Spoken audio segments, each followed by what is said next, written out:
हरि ओम तत्सत। अध्यात्म रामायण अयोध्या कांड पंचम सर्ग। भगवान राम का वनगमन। जेहि के जेहि पर सत्य स्नेहु, सोते ही मिलै ना कछु संदेहु। सत्य को कोई छिपा नहीं सकता, सत्य का सूर्य उदय जरूर होता है। श्री महादेव जी शंकर जी पार्वती जी से बोले, जानकी और लक्ष्मण के सहित श्री रामचंद्र जी को मार्ग में आते देख और कैकेयी के वरदान आदि का समाचार सुन समस्त नगरवासी दुख में आतुर होकर आपस में कहने लगे, हाय कामवश राजा! दशरथ ने अपने सत्यपरायण प्रिय पुत्र को स्त्री के कारण छोड़ दिया। उसकी सत्यपरायणता कैसी रही, और दुष्टा कैकेयी ने भी सत्यवादी और प्रियकारी राम को वनवास क्यों दे दिया?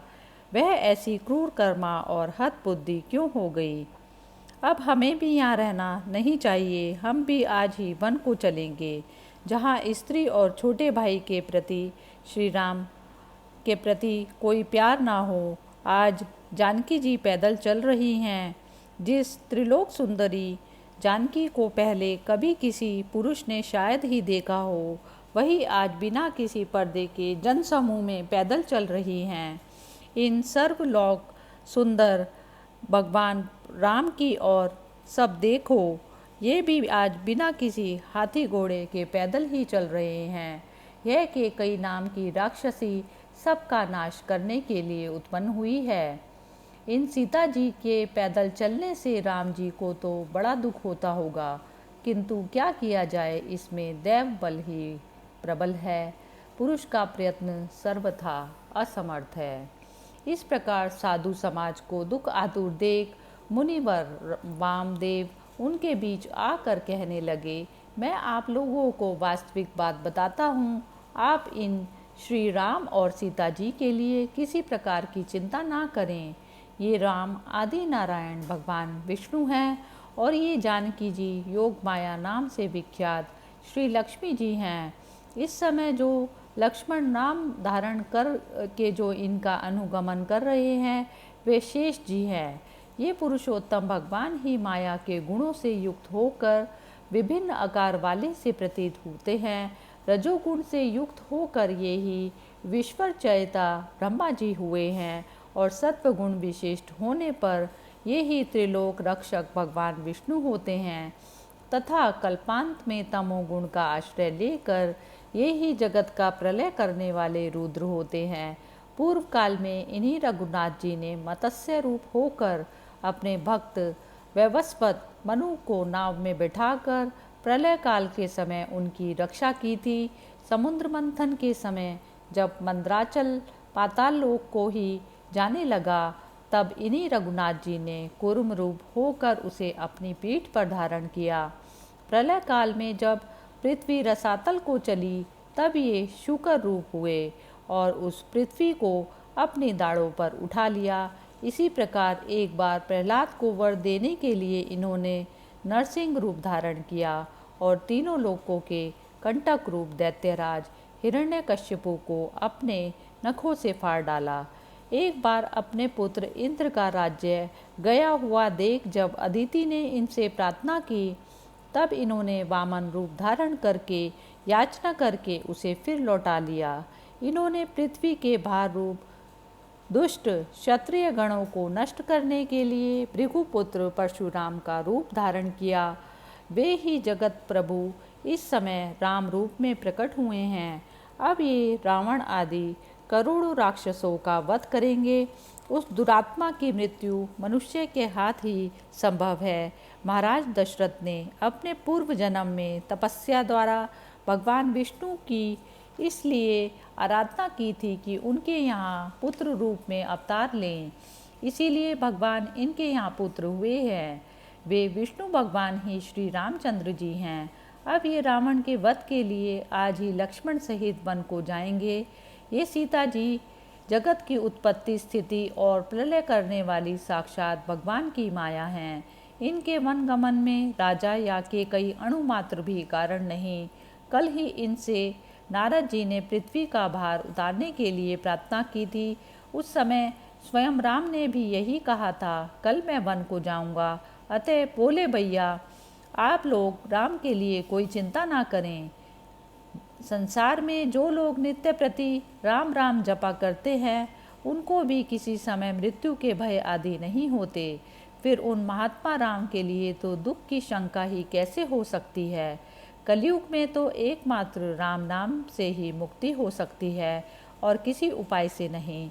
ये जगत कर्ता प्रभु भक्तों को गुण कीर्तन का सुयोग देने के लिए और रावण को मारने के लिए ही माया मानुष रूप से संसार में लीला कर रहे हैं।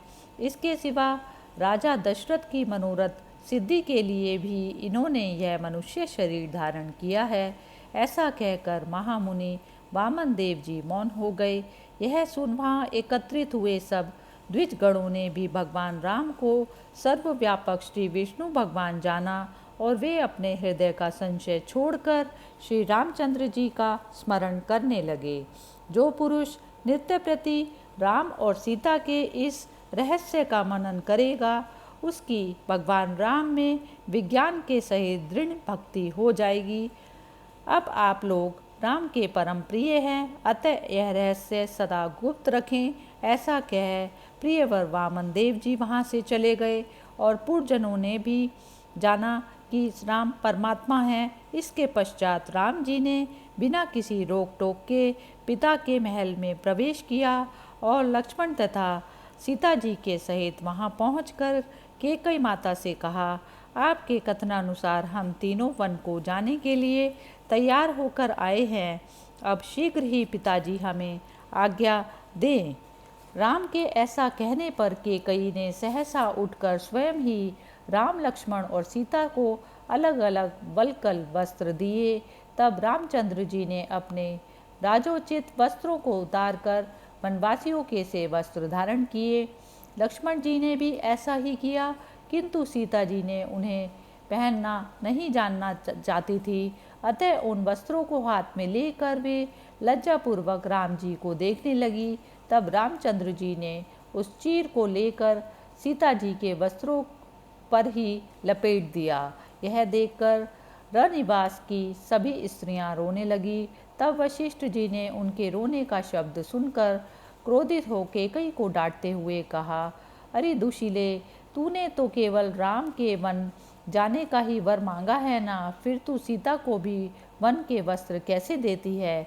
यदि पतिव्रता सीता भक्तिवश राम के साथ जाना चाहती है तो वह समस्त आभूषणों से विभूषित तथा दिव्य वस्त्र धारण किए हुए ही जाए तथा नित्य प्रति राम के वनवास दुख को दूर करती हुई उनको आनंदित कर। तब महाराज दशरथ ने सुमंत्र से कहा, सुमंत्र तुम रथ ले जाओ। वनवासियों के प्रिय ये राम आदि रथ पर चढ़कर ही वन को जाएंगे। ऐसा कह वे सीता और लक्ष्मण के सहित राम को देखकर दुख से पृथ्वी पर गिर पड़े और आंखों में आंसू भर कर रोने लगे। तब राम जी को देखते देखते शीघ्र ही सीता जी रथ पर चढ़ गई। फिर रामचंद्र जी पिता की परिक्रमा करते हुए रथ आरूढ़ हुए और उनके पीछे 2 खड्ग तथा 2 धनुष और तरकश लेकर श्री लक्ष्मण जी सवार हुए और सारथी से रथ हाँकने को कहा। तब राजा दशरथ कहने लगे, सुमंत्र ठहरो। किंतु रामचंद्र जी ने चलो चलो कहकर शीघ्रता करने को कहा। इसलिए सुमंत्र ने रथ हाँक दिया। राम के दूर निकल जाने पर महाराज मूर्छित होकर पृथ्वी पर गिर पड़े। तदंतर समस्त पूर्ववासी बालक, वृद्ध और वयोवृद्ध मुनिगण, हे राम ठहरो, मत जाओ मत जाओ, इस प्रकार चिल्लाते हुए रथ के पीछे चल पड़े। राजा दशरथ बहुत देर तक रोते रहे। फिर उन्होंने अपने सेवकों से कहा, मुझे राम की माता कौशल्या के घर ले चलो। मुझ दुखिया का वहाँ रहकर कुछ काल जीना हो सकता है, किंतु राम से रहित होकर मैं अब अधिक काल जीवित न रह सकूँगा। तब कौशल्या के घर पहुँचते ही राजा अचेत होकर पृथ्वी पर गिर पड़े। फिर बहुत देर तक चेत होने पर वे चुपचाप बैठे रहे। इस पर श्री राम जी तमसा नदी के तट पर पहुंचकर वहां सुखपूर्वक रहे और रात्रि के समय बिना कुछ आहार किए केवल जल पीकर सीता जी के सहित वृक्ष के नीचे सो गए तथा सुमंत्र के सहित धर्मात्मा लक्ष्मण जी धनुष को लेकर उनकी रक्षा करते रहे। उनके पास ही समस्त पूर्ववासी आकर ठहर गए। उन्होंने निश्चय किया कि हम या तो राम को अयोध्या लौटा लेंगे और या फिर हम इनके साथ वन को चले जाएंगे। श्री रामचंद्र जी को उनके इस निश्चय का पता लगने पर अति विस्मय हुआ और उन्होंने यह सोचकर कि मैं तो अयोध्या को लौटूंगा नहीं, ये व्यर्थ वन में इधर उधर भटके रहेंगे, सुमंत्र को बुलाकर कहा, हे सुमंत्र, तुम रथ ले आओ, हम अभी चलेंगे। राम की ऐसा आज्ञा होने पर सुमंत्र ने रथ में घोड़े जोत दिए। तब राम, लक्ष्मण और सीता जी उस पर चढ़कर शीघ्रता से चले। उन्होंने अपना रथ बहुत कुछ दूर अयोध्या की ओर ले जाकर फिर वन की ओर बढ़ाया। प्रातःकाल होने पर पूर्ववासियों ने उठकर जब राम को ना देखा तो वे अत्यंत दुखी हुए और रथ के पहियों की लीक के मार्ग को देखते हुए वे अयोध्यापुरी में लौट आए तथा प्रतिदिन हृदय में राम और सीता का ध्यान करते हुए वहाँ रहने लगे। इधर सुमंत्र ने भी शीघ्र ही आदरपूर्वक अपना रथ बढ़ाया तथा सीता जी के सहित श्री रामचंद्र जी के विस्तृत देशों को देखते हुए श्रृंगवेरपुर में पास गंगा जी के तट पर पहुँचे।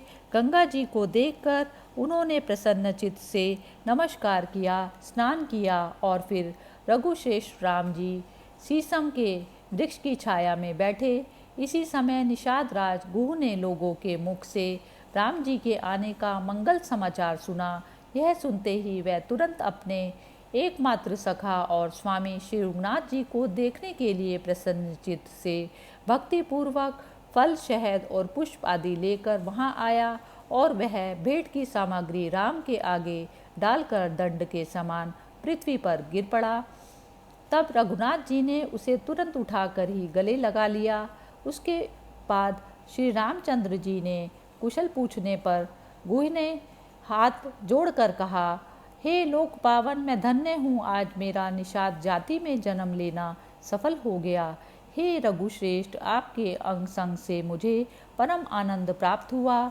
हे रघुवर, आपके दास का यह निषाद राज्य आप ही का है, इसीलिए हे रघुनाथ जी, आप यहाँ रहकर हम लोगों की रक्षा कीजिए।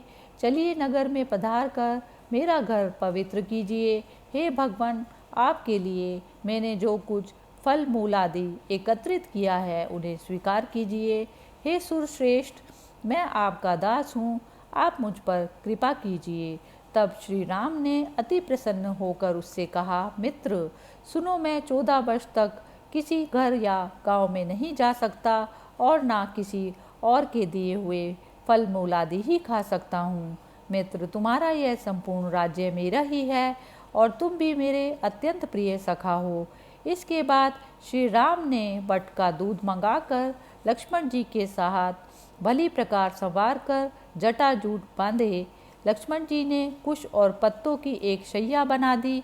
उसी पर केवल जल पीकर सीता जी के सहित श्री रघुनाथ जी विराजमान हुए और पहले जिस प्रकार अयोध्यापुरी में महल में जननंदिनी के सहित सुसज्जित पलंग पर पौड़ते थे उसी प्रकार सो गए। उनके पास ही धनुष, बाण और तरकश लिए हुए श्री लक्ष्मण जी धनुषधारी गुह्य के सहित धनुष चढ़ाकर इधर उधर देखते हुए श्री राम जी की रखवाली करने लगे। इति श्री मत अध्यात्म रामायणे उमा शंकर संवादे अयोध्या कांडे पंचम सर्गः समाप्तः। हरि ओम तत्सत्। मंगल भवन अमंगल हारी, द्रवहुसो दशरथ अजीर बिहारी। उमा कहूँ मैं अनुभव अपना। सत हरि भजन जगत सब सपना।